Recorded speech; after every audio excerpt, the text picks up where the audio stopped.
4楼、10楼、14楼、18楼不能买吗？那你就大错特错了。其实呢，买房的时候真正不能买的是这3个楼层啊。对幸福生活比较重视的朋友，可以先给视频点点关注、点点赞。我们接下来往下讲啊。大家都知道，买房呢是很多人一生当中非常重要的一个事情，也是要掏空几代人的积蓄。有的人呢，甚至一辈子呢都买不起一套房子啊。对于我们大部分普通人来说，一辈子也只有一次买房的机会。所以说呀，很多人在买房的过程中是非常慎重的，尤其是对于楼层的选择啊。之前可能很多人在买房的时候都会排斥这种数字啊，像4楼、14楼这种寓意可能是不好的，还有就是18楼嘛，寓意着什么18层地狱。当然了，这种思想都是一个封建迷信的一个思想啊，也是一种心理的障碍。其实呢，我们在买房选择楼层的时候，更应该注重的是一个居住的一个舒适度问题，包括以后可能卖出去置换，包括变现的一个可能性是不是最大，是不是价值最大的一个问题，而不是仅仅是看数字这种问题啊。对于新手小白来说啊，我们买房真正其实不能买的是这3个楼层。今天呢就分享给大家啊，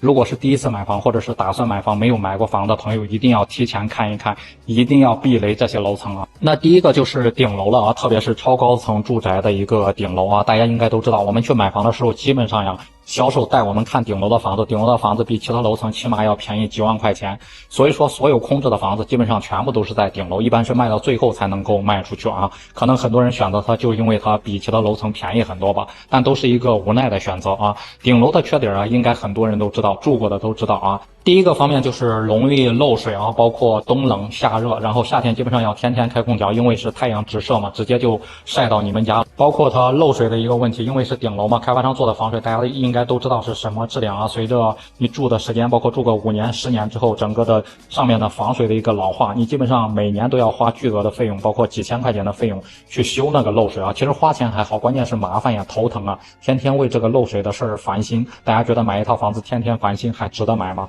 所以说顶楼呀，大家一定要慎重的考虑。那第二个就是腰线层啊，其实呢，腰线的设计本身没有什么实质性的作用，只是让整个楼房的外观看着更好看而已啊。但是呢，这个腰线层啊，确实有很多的缺点啊。那比方说呢，突出的部分特别影响住户的一个采光啊，基本上室内是见不到什么光照的。而且呢，像这种腰线层特别容易积灰啊，基本上每天都要打扫，而且非常难打扫。像下雨的时候还容易积水啊，你搞不好还会渗透到室内来，真的是住到这种腰线层真的是烦恼不断。那第3个就是低楼层啊，特别是1层、2层，很多人买1层、2层呀，除了它可能是会比较便宜一点之外，另外一个就是出行方便啊，不用坐什么电梯，想出去马上就出去。但是呢，1层、2层这种低楼层，因为它太低啊，也是注定有很多缺点的。你比如说1层、2层的隐私性跟安全性基本上没有什么保障，别人的路人基本上从你家门口路过，想往你家窗户里面看一看，基本上看得一清二楚。另外一个方面就是它的安全性啊，你基本上家里面不装防护栏，你会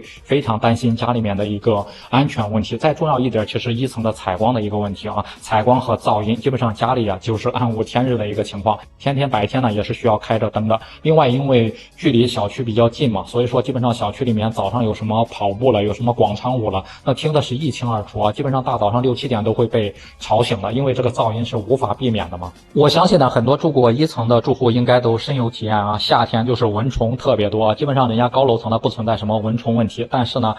特别是1层、2层，夏天呢基本上就是天天的屋里就不敢开窗户了什么的，全部都是蚊子了、虫子了，包括苍蝇了什么东西了啊。所以说呢，大家在买房选择楼层的时候呢，应该更加的慎重啊。咱们以上提到的3个楼层啊，大家是尽量不要选择。不知道大家对此是怎么看的？欢迎在评论区里面留言讨论。也不知道大家都是住在哪一层，也可以在评论区里面分享一下都有什么优点和缺点。